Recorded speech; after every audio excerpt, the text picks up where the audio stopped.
往这边。哇，关老师，这路面上连轮胎的痕迹都看不出来，您居然看什么轮胎印啊？都看见车了。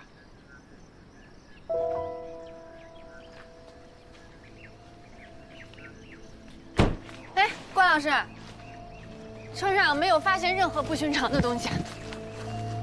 不寻常的东西，就是指凶器啊、血迹，还有毒品什么的。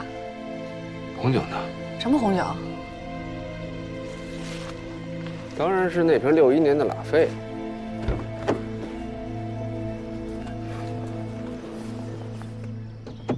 这钥匙插着，怎么仪表盘不亮啊？没油了吗？大灯开着呢。这电瓶没电了？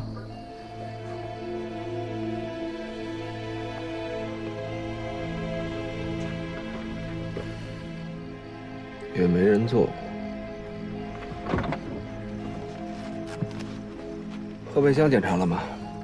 查过了，后备箱很空，只有随车配送的一些简易工具包，还有急救包什么的。哦，还有2瓶矿泉水。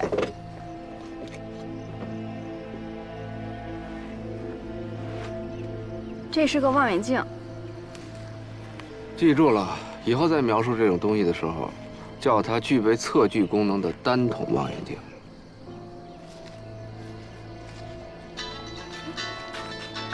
哎，马队长，对，就在设置路障旁边的山路右拐就到了。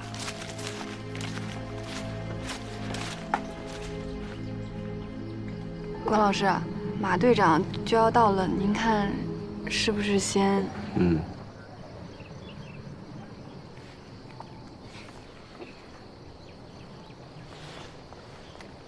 别碰焦距啊！现在焦距固定在800米左右。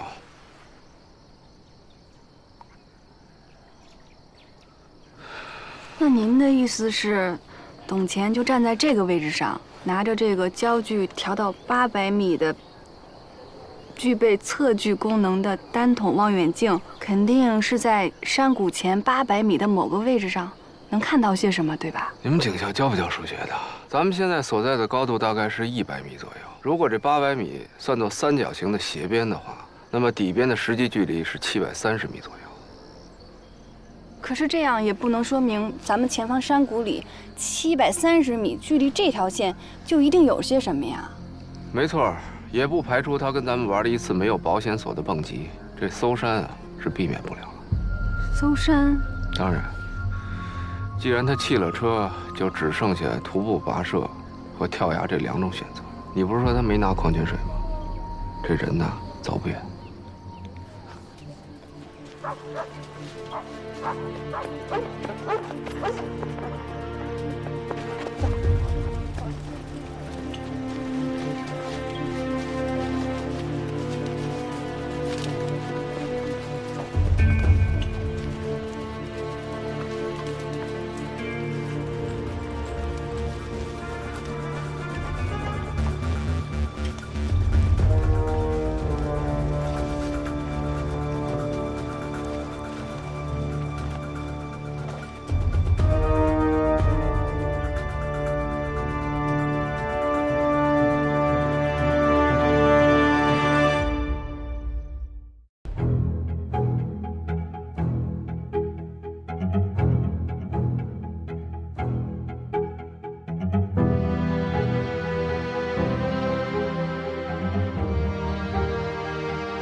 快吃点啊！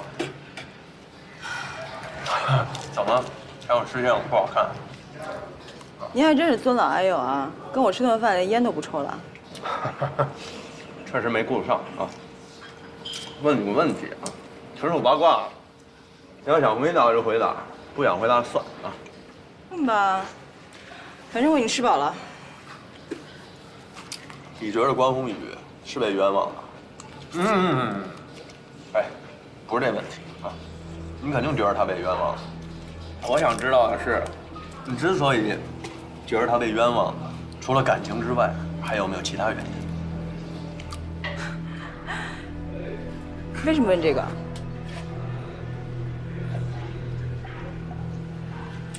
在调查的时候，你说你跟他分手了，那你现在怀孕，很矛盾啊。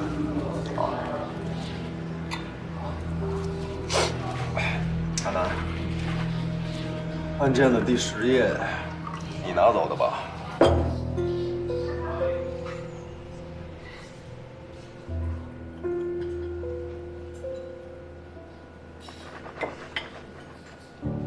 你好，请慢用。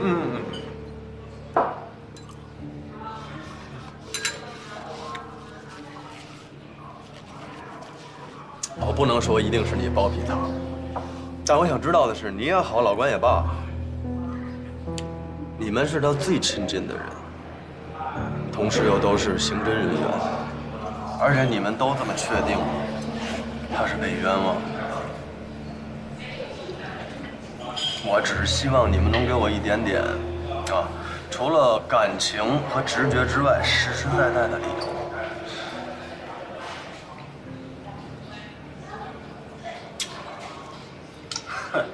说来也可笑了，唯一给了我一点线索和可能性的是关宏宇本人。本人？哎，你说我是信呢，我还是不信呢？你见过宏宇？哎，老关，你那边怎么样啊？那姓董的找着没？我说你怎么还在京港啊？我刚把申请交上几家，那得有时间批啊，是不是？而且持枪跨界押送犯人呢，公安部是要点头的。我跟你说啊，这胡强早来晚来已经不重要了，你让亚楠接一下电话。哎呦喂，你怎么知道我们俩在一块儿了？废话，实验室小徐跟我说高主任去赴你的宴了，赶紧的，我有事要直接问他。行，得嘞，稍等啊。喂，关队，你哎，你怎么样？挺好吧？啊，我没事儿，就是想听一下你的声音。你们俩都挺好吧？你放心吧，我琢磨这周鑫再鸡贼，也不至于监听自己的电话吧？我一切都好。就是这案子出了点状况，等一会儿你可以跟周云说，我就是因为这事儿给你打的电话啊。哦，你是说你找到董钱的尸体了？啊，没错。不过不是董钱的，而且不止一具呢。这我不管，发电机也行，发电车也行，总之先给我支起急转灯来，而且搜索工作绝对不能中断。谁知道现场还会发现什么？对，立刻去办。蚊子也太多了。十分感谢二位啊，我这也是碰上10年不遇的大案子。局里啊，现在已经成立专案组，全力破案。今天晚上看来也不会有什么太大的进展，不过至少可以把现场固定好。二位也辛苦一天了，这样，我先派人送二位回去休息。有什么情况，咱们明天再继续沟通，好不好？孙队，我们孙队，这地狱管辖的事儿就不说了，我们要找的是董钱，到现在还没找着呢。另外，如果这些尸体里包含我们京港的那个案犯所供述的受害人的话，也希望咱们市局能够跟我们共享一下这个案件的进展啊。不好意思，二位，接一电话。喂，喂，听在的，我在山里听不清。喂，什么？这么还认不过来？关老师，这里不就是处于董钱用的那个具备测距功能的单筒望远镜定的焦距上的距离吗？你说会不会是董钱杀的他们呀？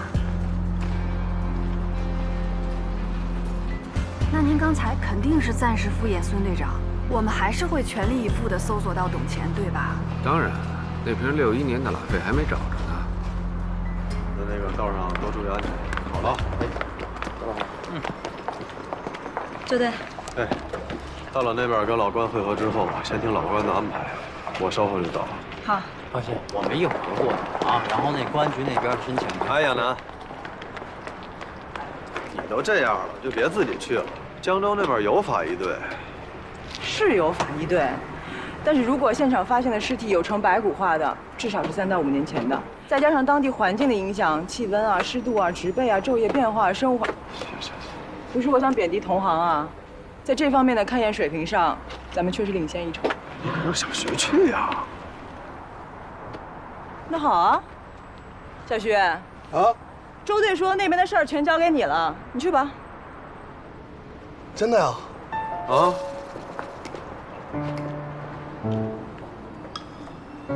不行，周队，我哪能行啊？不行，高主任，我是不行。不行啊？不行不行不行！行了，你之前不是刚跟我说过吗？大家都是干刑侦的，干活吧。行吧行吧啊，自己小心吧啊。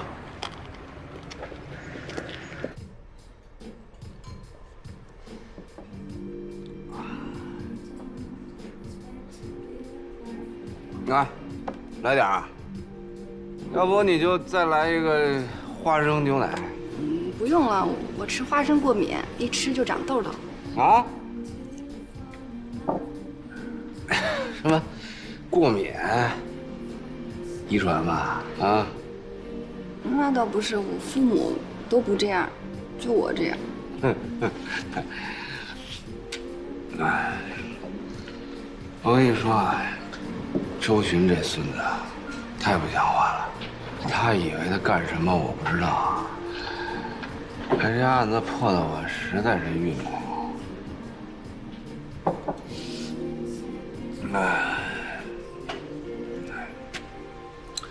不管怎么说，你是信任我的，对不对，书童？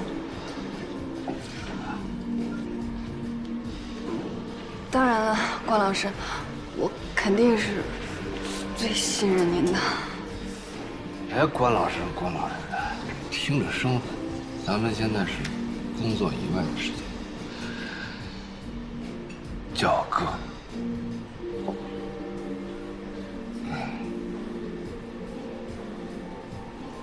关老师，我一直有一件事儿想不明白。说。我一直觉得你有2副面孔，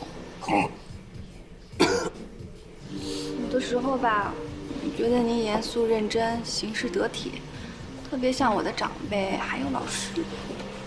但有的时候，我觉得您更像一个普通人。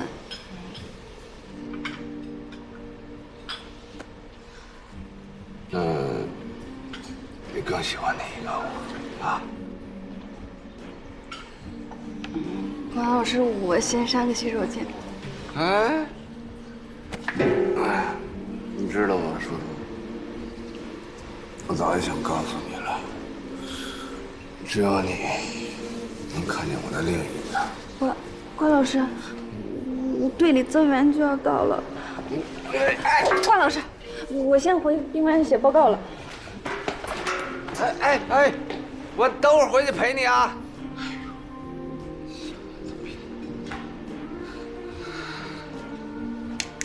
哎，再来瓶黑蜂。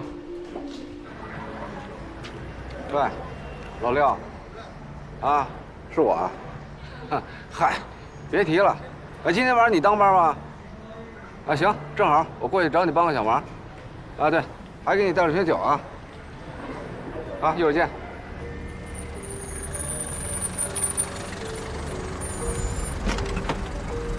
麻烦您南山。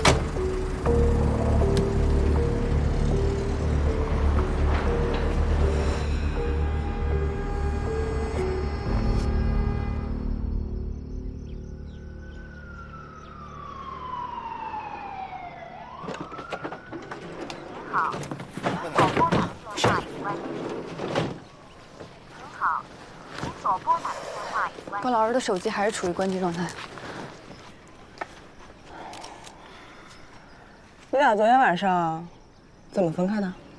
昨天晚上，我们俩就是去了酒吧，去了，然后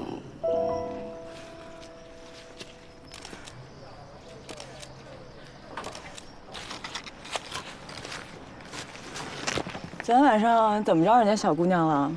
你看把人家害羞的。我不是让你别过来吗？怎么又来了？啊？关老师，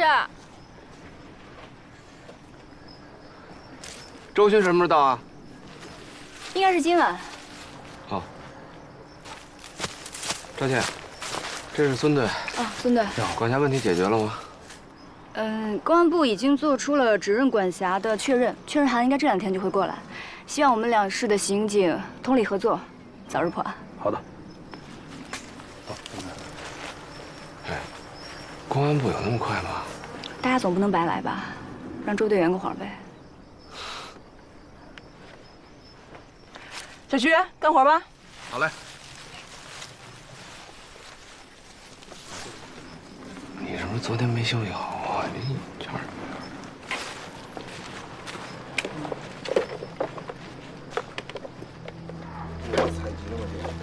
暂时没有。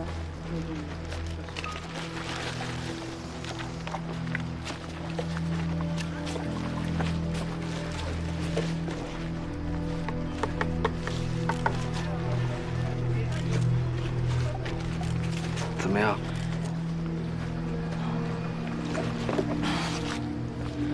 这5名被害人的死亡时间大概分布在4年间，死亡时间相应递进。第一具已经完全呈白骨化，根据技术队对衣物腐化程度的鉴定来推测，死亡时间应该在4年前。第二具虽然也呈白骨化，但是从骨盆位置、蛆虫的生长周期以及骨质风化的情况来推测，死亡时间相对更近一些，大概在3年前。第4具已经完全呈液化状态了，你看见尸体全身遍布那层绿色的东西了吗？那个是脂肪腐败之后转化成为的尸蜡。最近的这具相对还算新鲜，虽然遭到昆虫和野兽侵蚀的情况比较严重，但是从指甲脱落的情况来看，死亡时间不超过3周。哎，那中间这具呢？中间这具软组织已经风干了，而且你看，左侧颅骨有处凹陷。凹陷，这是胡强敲死那个？准确的表述要去掉那个“死”字儿。被害人舌骨断裂，更像是被勒死的。难道胡强把他干倒了，另外有人杀了他？4年间5个人，咱们得会同江州警方查一下这些年的人口失踪记录。4年的失踪记录啊，这下可有的查了。所有的死者从骨骼判断全部都是男性，而且是16岁到20岁的青少年，都是小鲜肉。哎，周巡，周巡，我的意见是，现在的情况下，你最好别离开京安。关宏宇是通缉犯，江州这边也得破案。咱们是刑侦支队，不是他关宏宇的专案组。再说这边有你，肯定没问题。对了，叶方舟那边怎么样？那个混蛋呐，他离开支队就把手机号码给换了。拨打过他其他曾经用过的电话呢，也都停了。那你闺女的手机没停吧？哎，什么意思啊？老揪着这个？不是，你看看啊，叶方舟恰恰这个时候联系周书彤，不像是偶然。无论出于保护你女儿，还是查到叶方舟背后的秘密，我都建议你跟进一下。行，我先走了啊。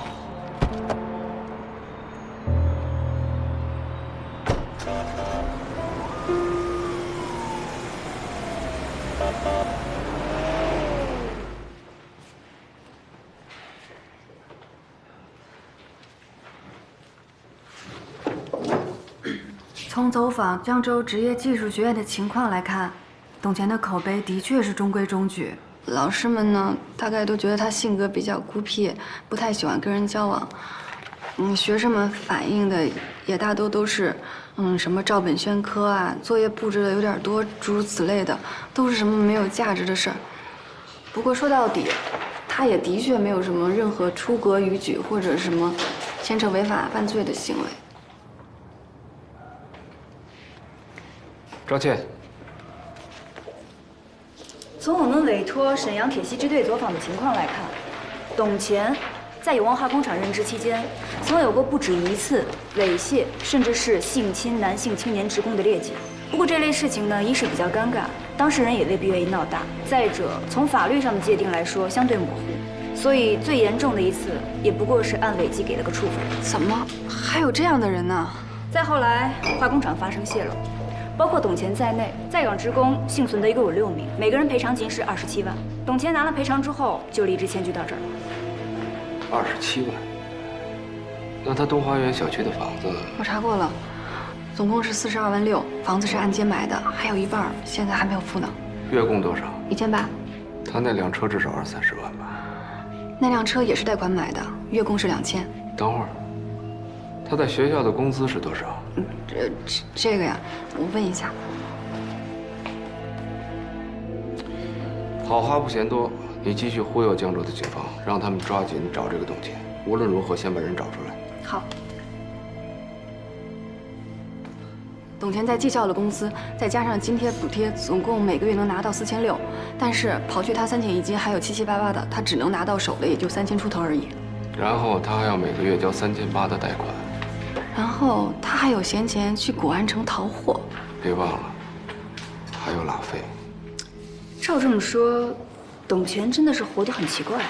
查清楚这个董乾除了工作之外还有别的收入来源没有，然后让沈阳警方配合走访一下他的父母，搞清楚他家庭的经济状况。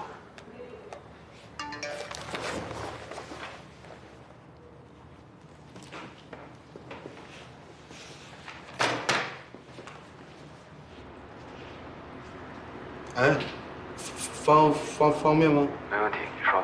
您等一下。喂，侯宇，周巡已经带着押运车过去了，不出意外的话，今天晚上就会到，到时候你就更难脱身了。放心吧，昨天晚上我已经找机会去了一趟南山军区，中间环节我就不说了。跟我接洽的是我当年非常可靠的一个战友。总之，这个安婷曾在南山军区武警部队服役多年，后来弄丢了一批报废枪支，被送上了军事法庭，但是证据不足，所以没有定罪，但最后还是被开除了。这个安婷本是山西大同人，父亲早年病逝，母亲患老年痴呆症，现在还在大同一家养老院。她被部队开除之后行踪不明，据说是带了妹妹去京港发展。妹妹？在安婷服役期间，老太太大概是觉得孤单，领养过一个女孩，但在记录上查不到，好像也不姓安。那这个安婷的母亲姓什么？好像是姓赵。姓啥？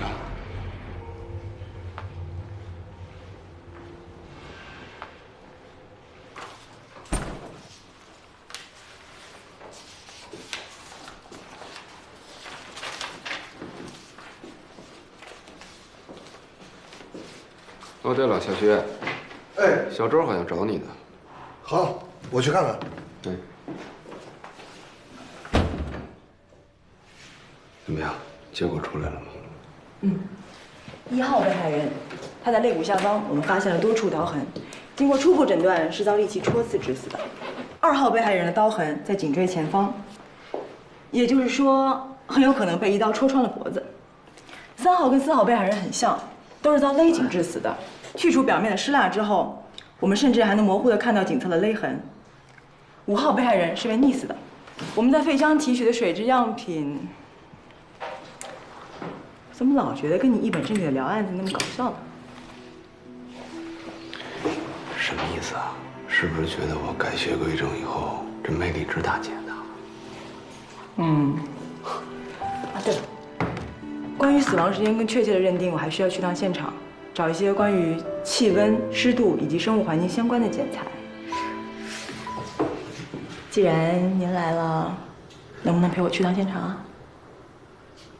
我想来也拦不住啊！哎，你得注意下身体。知道。关老师，周书彤没找我呀？是吗？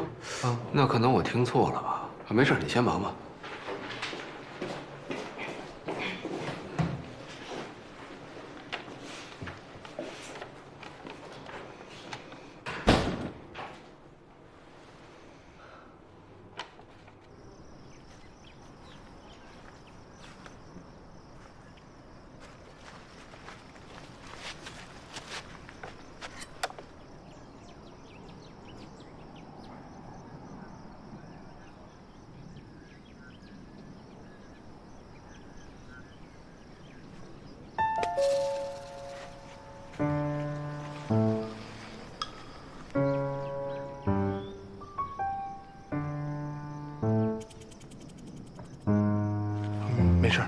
没事没事没事。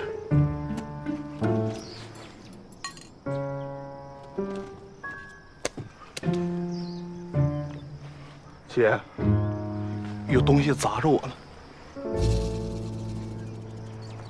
没事儿。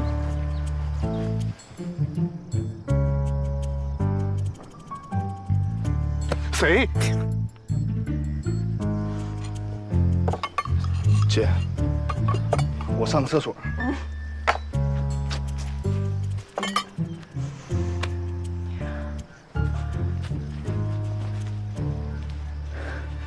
你干嘛？没听见人说吗？要上厕所，这多恶心！你要累就歇会儿。王老师，从董前东花园小区的走访情况来看，物业、保安还有同楼的居民都不止一次发现董前时不时的就带一些男性青年回家，但他因为是老师，所以大家以为他带学生回去补课呢，也就没有多想。但谁能想到？是，这个从现场情况来看呢，犯罪嫌疑人很可能是董前，但也不能视为我们就掌握了确凿的证据。但是冷却期和被害方式都不一样的话，那关老师您是怎么确定的呢？是这样啊，我跟你说，这连环杀手不等同于疯子，有时候谋杀行为只是在实施某种犯罪的结果的延伸，也就是说，这凶手在行凶的时候未必就真的想置被害人于死地，但结果被害人死了。你看那第一具尸体，他是遭利器反复戳刺致死的。哦，那您的意思是，第一名被害人很可能是跟凶手在发生暴力冲突的时候被杀死的。第二具尸体呢，也是遭利器戳刺致死，但手法就利索很多了。颈部一刀毙命，凶手的手法进步太多了。但是利器所造成的开创性伤口会造成大面积的失血，其实对于他清理现场会很麻烦的。所以凶手就改用勒杀或者其他不见血的方式作案，而最后一名嫌疑人溺死的。这样看来，凶手的作案手法越来越成熟了。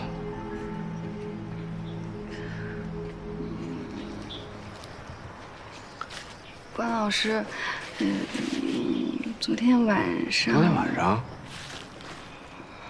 你还好意思跟我说昨天晚上？哎，我喝大了，你人去哪儿了？你不管我呀？你跑哪儿去了？等我醒过来，我在街上飘了一宿，你知道吗？这天亮了我才赶过来的。你可真够仗义的。那关老师，那您是不是都不记得您昨天晚上说过什么了？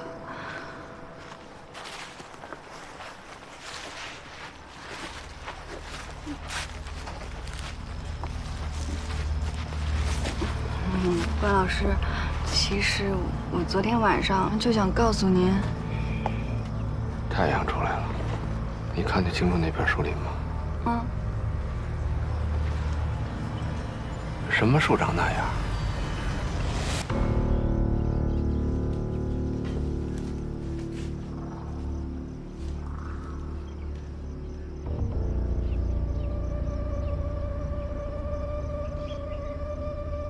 这就是董前。对。他怎么自杀了？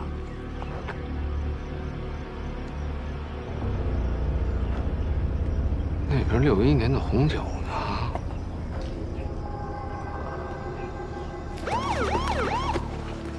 来，快点，快点！小心头。慢点，来，姐。灯。兄弟。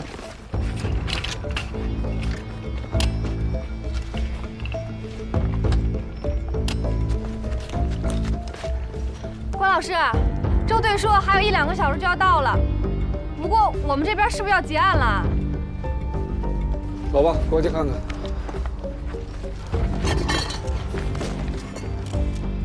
刚刚测了吗？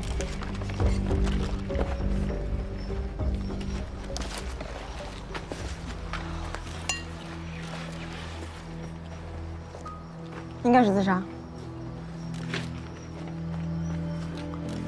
应该是。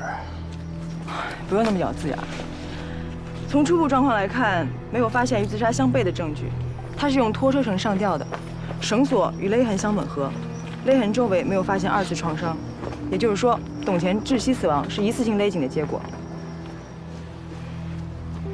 而且伤口中的纤维看上去和上吊所用的绳索材质差不多啊，不过这部分还需要技术队进一步去确认。最关键的是，在他脖颈勒痕伤口处前后左右的多处淤伤和外表皮擦伤的情形判断，完全符合上吊死亡的特征。手骨断裂，颈椎脱臼，下颌骨单侧脱臼。啊，另外，四肢肌肉扭曲的状况完全符合上吊后身体悬空挣扎的情形。他什么时候死的？应该是48小时之内。现在尸僵已经消失了，他全身上下都非常柔软，啊，和肛温显示的死亡时间也差不多。照你这么说，他确定是自杀了。啊，你这么一说，好吧，可能我刚刚的描述有点不太准确啊。我基本可以断定董乾是上吊死亡。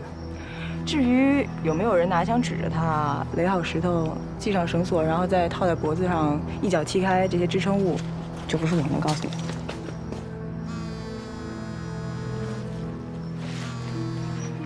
小周，来帮我扶下灯。哦，谢谢啊。你确定他是上吊死亡的吗？对，不过亚楠刚才也说了，光凭上吊死亡的认定啊，不能排除他杀的可能性。即便是在被威胁的情况下，要想让一个人乖乖地完成上吊、自杀等一系列步骤，也难免会出差错，现场的吻合度不会那么高，是吗？怎么了？说不上来，反正就是觉得有点怪怪的。你可以说来听听。有时候直觉，并不是没有任何现象或证据做依托的。你也许还没有掌握对于线索的整理和归类，但结论并不一定是错的。是这样啊，董乾消失以后呢，我们按照正常的搜索逻辑找到了他的车，然后从他车里找到了一个单筒望远镜，上面定焦的距离刚好让我们找到了一地的尸体，然后从抛尸现场回望，又很容易地找到了董乾上吊的地方，这一切都太顺利了。我觉得好像哪儿不大对头。你拿到那个望远镜的时候戴手套了吗？当然戴了。那个望远镜是什么材质做的？金属、复合塑料还是橡胶？上面有没有喷涂？这个你查一下是什么材质做的。如果是常规的材料，上面应该有指纹。哎，你的意思是说，那镜头上可能有别人的指纹？重点是，那上面到底有没有指纹？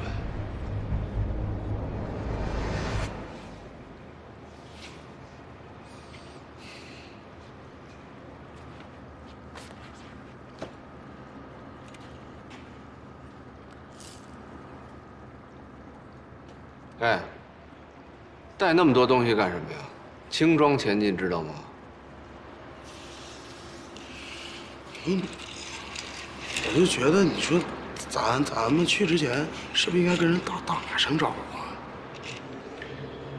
宏宇特意支开周巡，就是为了缓解京港这边的压力。他要知道我去的话，肯定不会同意的。惹那个麻烦干什么？不，我就觉得我思前想后啊，你想不想听听我的意见？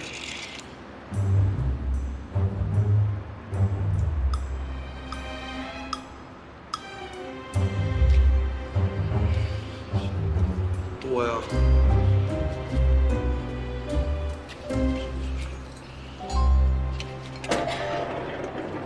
郭队，人押过来了，下来。好好放下，23，走。老关，哎呦，辛苦了，啊，亏了你和小柔过来，这才短短2天，这案子进展了一大块。没什么，不过队里要能拨出点经费，多给我们开一间房，我跟小周也能睡得踏实点，是吧？不是，什么情况？你们俩睡一间房？你这孩子你怎么回事啊？我电话里不跟你说的很清楚吗？让你给关队一个人开一个单间儿。你怎么回事啊？啊？可能没听懂他，怎么就不明白呢？你顺着排水管从阳台窗户那爬进来，就没发现卧室里有没有人？我们一般进到别人家之后，都是先去门口把门给反锁了，防止房东突然回来嘛。然后呢？我锁好门，往回走，我就看见一个小伙子从卧室那个方向就走出来了。他出来的时候穿的什么鞋啊？啊？我问你，他出来的时候穿的是拖鞋、皮鞋还是旅游鞋？他穿的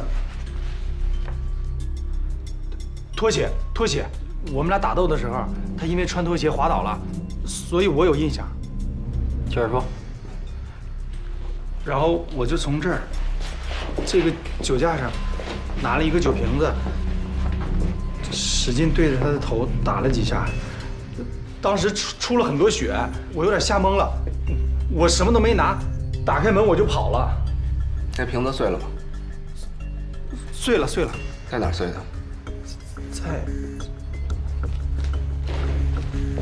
就在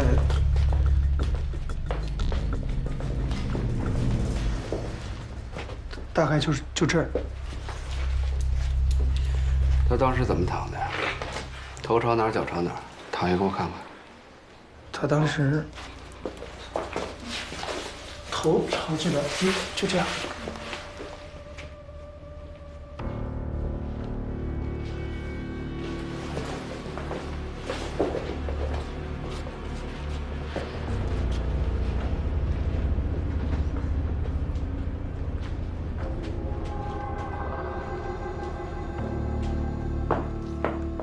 怎么着，老哥？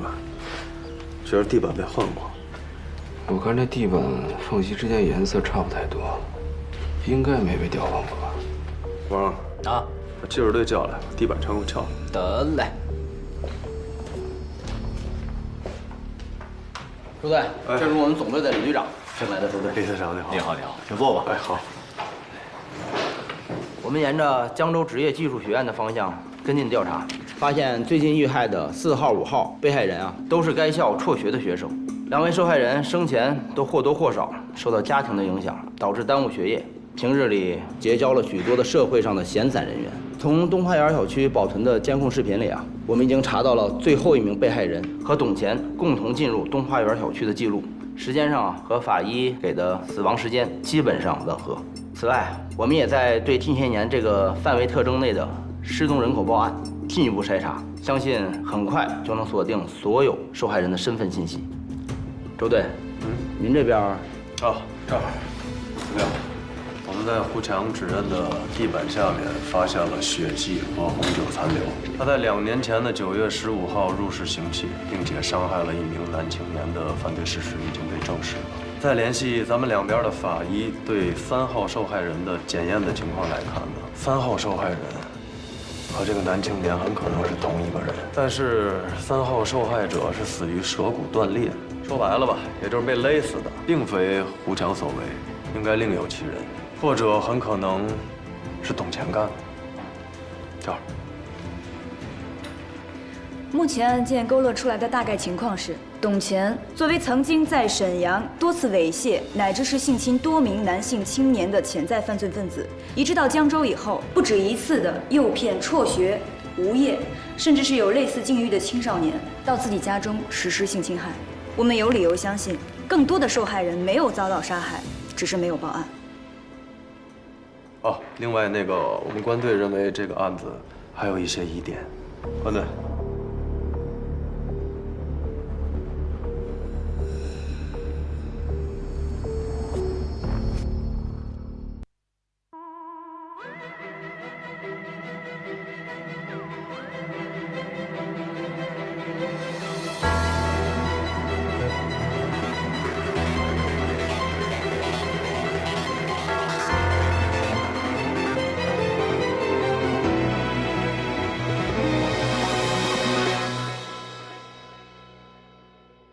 我们之间没有眼神的关系，没有相互占有的权利，只在黎明混着夜色时才有浅浅重叠的片刻。白天和黑夜只交替没交换，无法想象对方的世界。我们仍坚持各自等在原地，把彼此站成两个世界。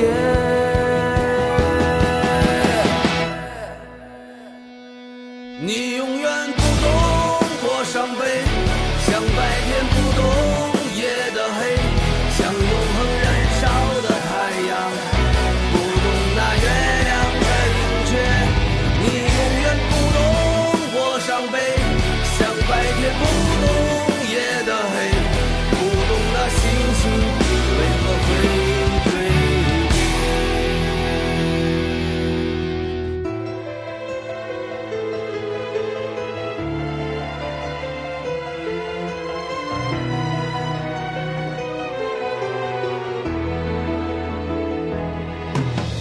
白天和黑夜只交替没交换，无法想象对方的世界。我们仍坚持各自等在原地，把彼此站成两个世界。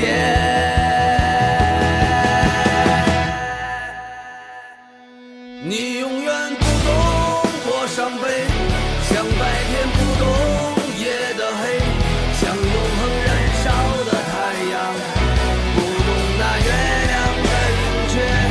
你永远不懂我伤悲，像白天不懂夜的黑，不懂那星星为何会坠跌。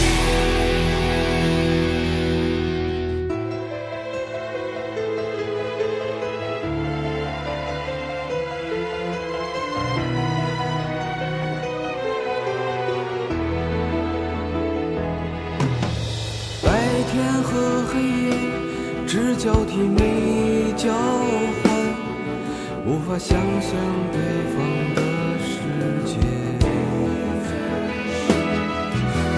我们仍坚持各自等在原地，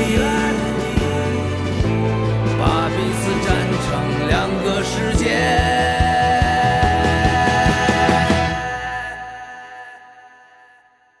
你永远不懂我伤悲，像白天不懂夜的黑，像永恒燃烧的太阳，不懂那月亮的盈缺。你永远不懂我伤悲，像白天不懂夜的黑，不懂那星星为何会坠跌。你永远不懂我伤悲，像白天不懂夜的黑，像永恒燃烧的太阳，不懂那月亮的盈缺。你永远不懂我伤悲，像白天不懂夜的黑，不懂那星星为何会坠跌。